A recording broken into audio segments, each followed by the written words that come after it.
Okay, let's review some of the concepts that we've been going over in terms of trig. We will start with the things we started off with in this unit, which is degrees and radians and special angles and the unit circle. And then the next one will be the trig graphing stuff. So this might be the first time that you guys have really seen this unit conversion strategy that we use for degrees and radians, but it really works for any type of unit. So both to help you understand it a little bit better and also to be able to use that skill elsewhere, I will show you before we do degrees and radians how it works with more familiar units. So for example, we might want to convert some number of inches to feet. And we know that 1 foot equals 12 inches.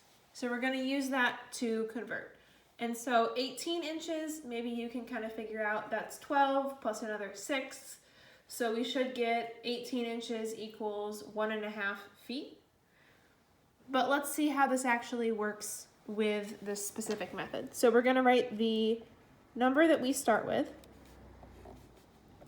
and then we're going to multiply that number by a fraction where the top and the bottom of the fraction represent equal amounts of length, but in different units. We know that 1 foot equals 12 inches. I already have a number in inches, and I would like to get a number in feet. So what I'm going to do is I'm going to write 12 inches on the bottom and 1 foot on the top. So now I'm multiplying my number by a fraction where the top and the bottom are technically equal to each other. But it turns out that units cancel kind of the same way that variables do. So when I multiply this, I can cancel out inches with inches, and the units that I will be left with will be feet.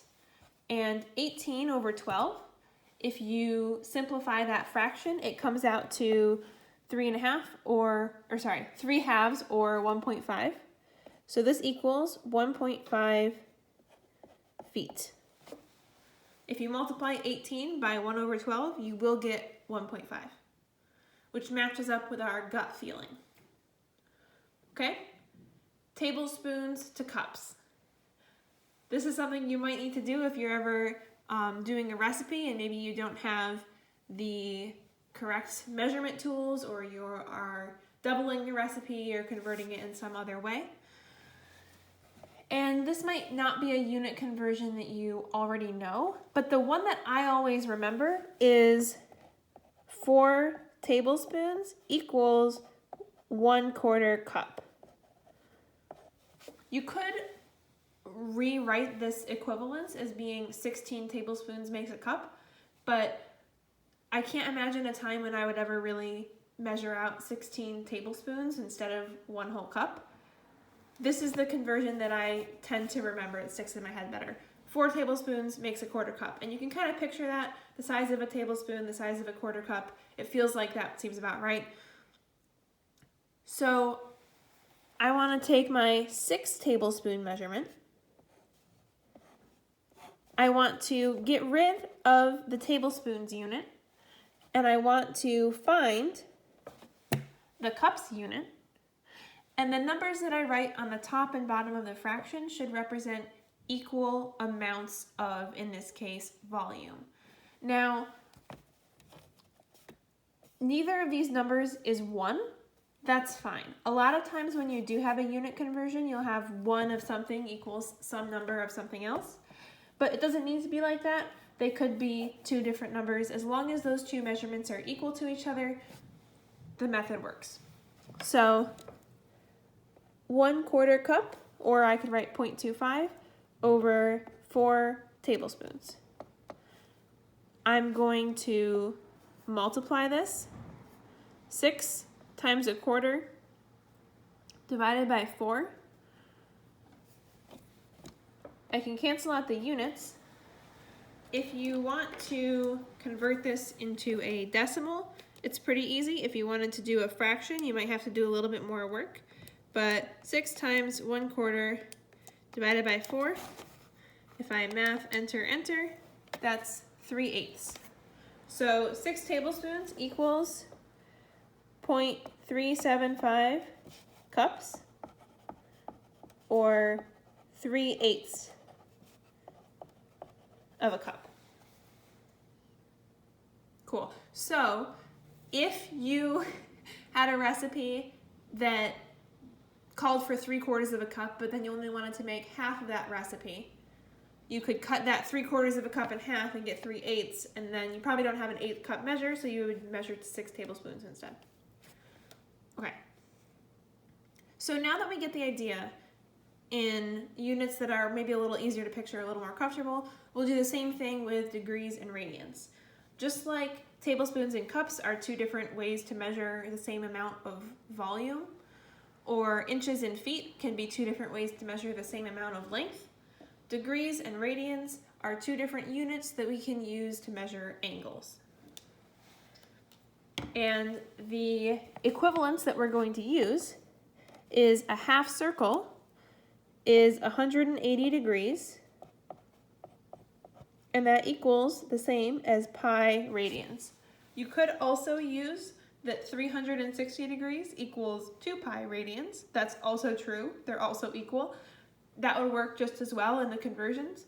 But in terms of the simplifying, it's a little easier to start with this one. So I have 270 degrees. I want to get rid of a number in degrees. I want to find a number in radians.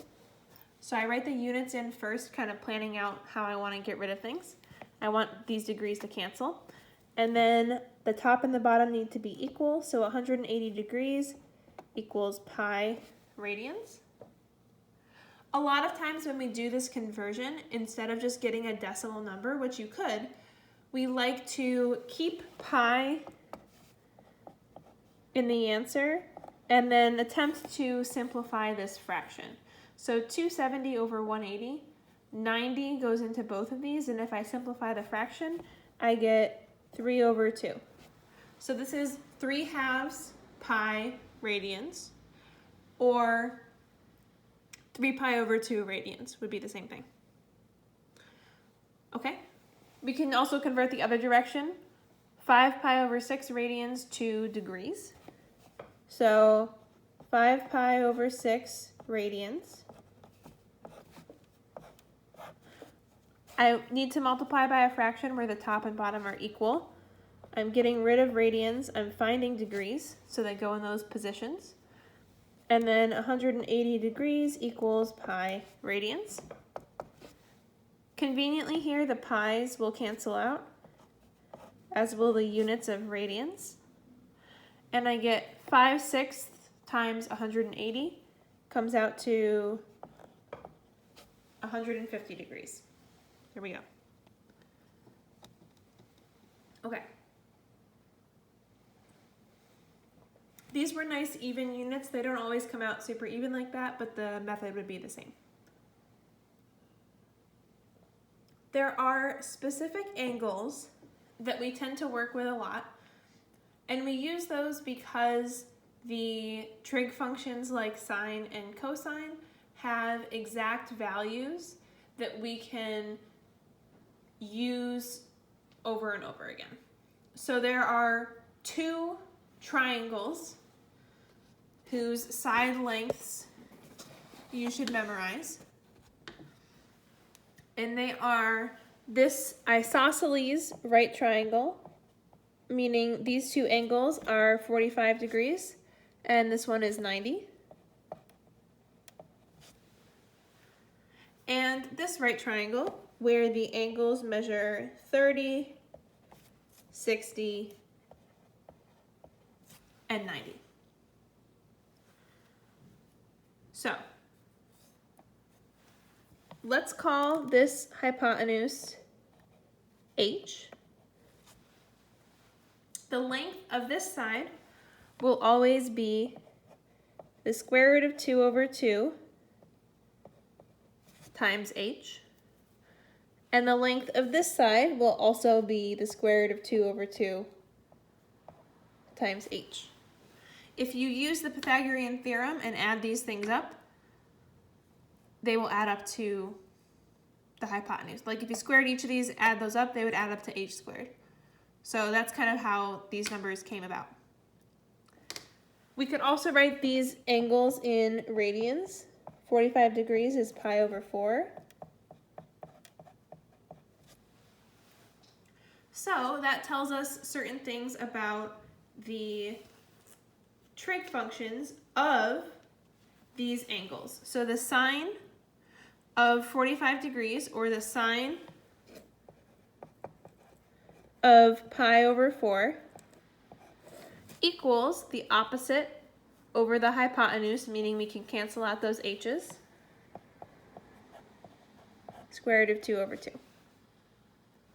And the cosine of this angle, I'm writing it in radians because that's what we use the most often, but it would also be true if we put 45 degrees in here, is also the square root of 2 over 2. It's the adjacent over the hypotenuse. So if we're thinking about this angle, the length of this side divided by the length of this side will always be the square root of 2 over 2.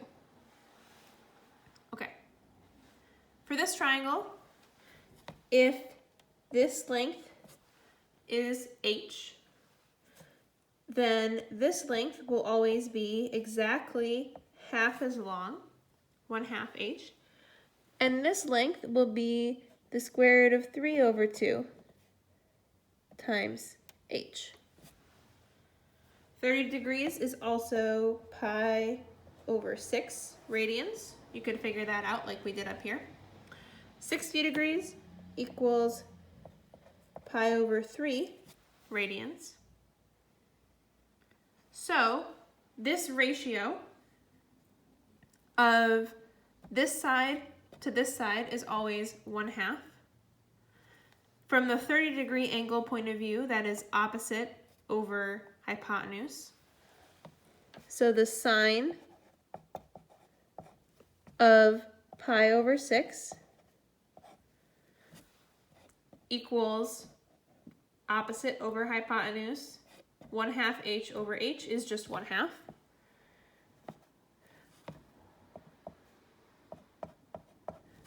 But we could also think about the ratio of these two sides from the point of view of this angle, the 60-degree angle.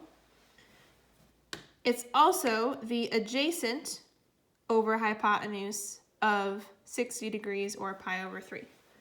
So sine of pi over 6 is the same as cosine of pi over 3 equals 1/2.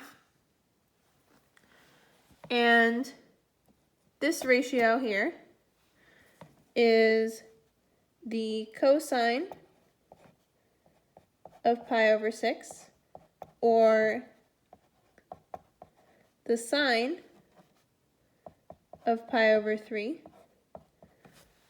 Either way you think about it, from this angle it's the opposite over hypotenuse. For this angle it's the adjacent over hypotenuse. That ratio is square root of 3 over 2. So there's basically just these 3 special numbers you need to remember. And those ratios are going to come in very often when we figure out trig functions on the unit circle. So we will come back and use these numbers in a minute after we talk some more about the unit circle. Okay. So the entire set of ideas that we're talking about on the unit circle kind of boil down to this question: how can we find the coordinates of a point based on the angle? So say, for example, we have some point right here.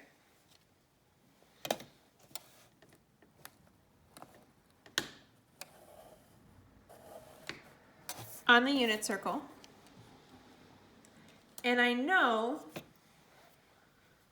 the angle that this point makes with the positive x-axis, it looks like it's about 58 degrees. Or I could convert that to radians. Right, so here's my angle, measured from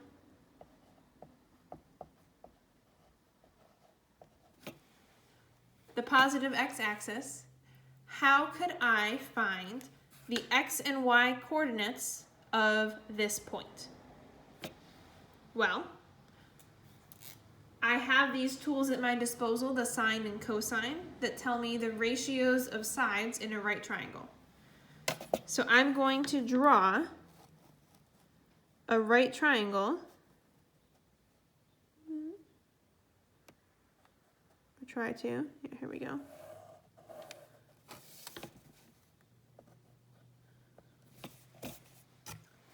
That includes this angle.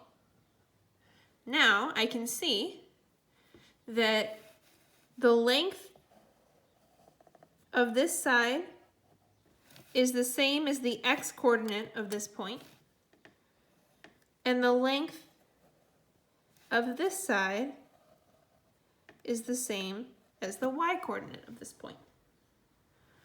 And because this is supposed to be the unit circle, the length of this hypotenuse must be 1. So,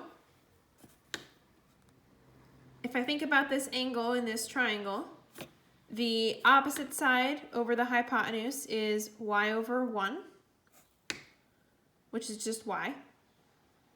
So the sine of this angle equals the y coordinate. The opposite over, or the adjacent over hypotenuse is x over 1, which is just x. So the cosine of this angle is the x coordinate. So the coordinates of this point are the cosine of the angle and the sine of the angle. Those have to be the x and y coordinates because we have this right triangle here that lets us figure that out. And we don't necessarily have to draw the triangle every time. The same logic will apply for any angle along here. We can always draw that right triangle, and then the x and y coordinates are going to be the cosine and the sine of this point because of the way that this triangle fits into the circle. It gets a little more complicated for other areas of the circle where the x and y coordinates might be negative. To try to deal with this in a standard way, we always consider the angle as measured from the positive x-axis. So the coordinates of this point are, 1, 0. And this is sort of always the starting point. So anytime we're talking about an angle on the unit circle, we consider the angle starting from here and then turning in the positive direction, which means this counterclockwise direction. So for example, if I had this angle right here,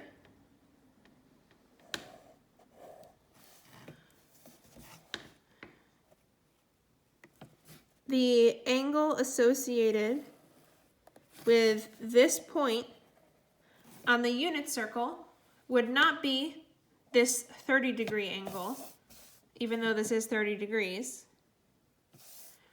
It would be measured from the positive x-axis. So this would actually be 150 degrees, starting from here, counting over to here. But we can't have a 150 degree angle in a right triangle.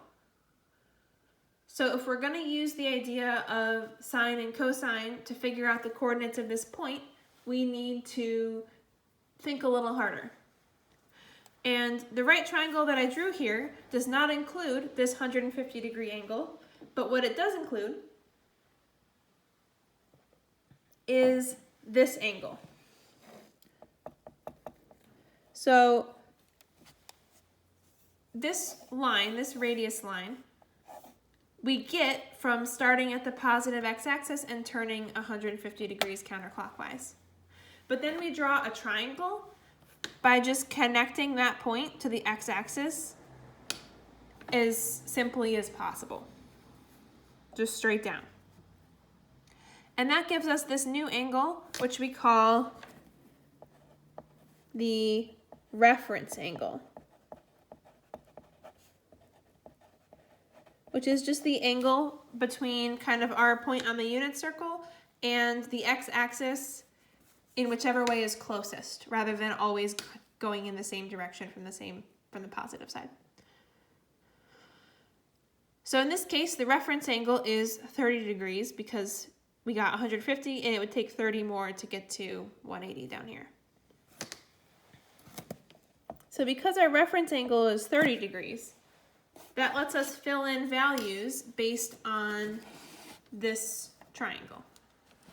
We know that the hypotenuse is supposed to be 1. So then this vertical side must have a length of 1/2. And then this horizontal side must have a length of square root of 3/2. So then the coordinates of this point are, the x-coordinate is something related to the square root of 3/2, and the y-coordinate is related to 1/2. But they're not exactly that. These are the cosine and the sine of 30 degrees, our reference angle. But we also need to pay attention to whether they should be positive or negative based on actually where we are. And we can see that based on where we are, the x-coordinate should be negative and the y-coordinate should be positive. So the actual coordinates of this point are negative square root of 3/2, positive 1/2. And we got those by looking at the sine and cosine of the reference angle and then figuring out the positive or negative signs based on where we are. Figuring out this positive and negative sign can be kind of annoying. So we gave certain things specific names to help make a clearer system for figuring that out. The positive or negative sign of the x and y coordinates are always determined by which of these 4 sections you fall into, and we call those quadrants. And because our angle is measured from the positive x-axis going this way, we number the quadrants the same way. So this is quadrant 1, where the x and y coordinates are always positive, sine and cosine are always positive. This is quadrant 2, where the cosine will be negative and the sine will be positive. This is quadrant 3, where they will both be negative. And this is quadrant 4, where the x-coordinate, which is the cosine, will be positive, the y-coordinate will be negative. So based on where you are, that always lets you figure out either the positive or negative signs. Okay. We say that when we include those positive or negative signs, what we get is the actual sine and cosine, not of the reference angle, but of the actual angle in standard position, starting from the positive x-axis and going this direction. So we set it up this way. We figured out that this had a length of -3/2 in the negative direction based on the way it was set up using the reference angle. But then we can also say then that the cosine of 150 degrees equals negative square root 3/2. So the sine or cosine of an angle should include those positive and negative signs when we're talking about the actual angle from the positive x-axis and not just the reference angle. But we can use the reference angle that's always going to be between 0 and 90 degrees to help us figure out what those sine and cosine values should be using triangles. Okay. By this point, hopefully you have memorized in one way or another what the angles are in degrees and radians around the circle. I'll just pick a couple to kind of talk through. So we know that this is 30 degrees, which is pi over 6. This is 45 degrees, which is pi over 4. And this is 60 degrees, or pi over 3, right here. And we can kind of use these, oh, and then 90 degrees is pi over 2.